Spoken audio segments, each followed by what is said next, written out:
Elibizge arak maselesi boyunca aytıp berseniz, sebebi balдар alısta iştep akça salıp jatat. Alar kanday akça tapkanın bilbestен ata-enesi bir tuğandары arak içip koyup jatat.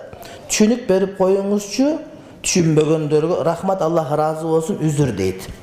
Өтө маданият жазылган кат, динден сабаты бар адамдын каты.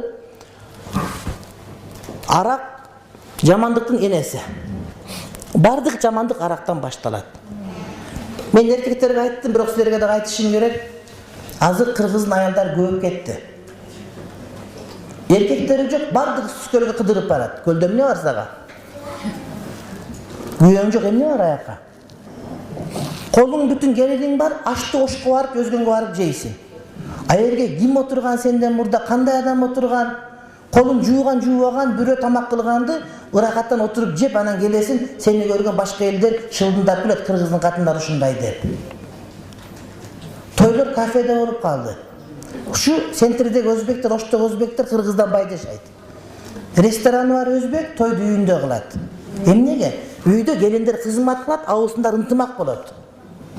Үйдө жигиттер кызмат кылып, балдар ынтымак болот. А биздики кандай? Келиндердин баары билет, жигиттин баары билет аякта.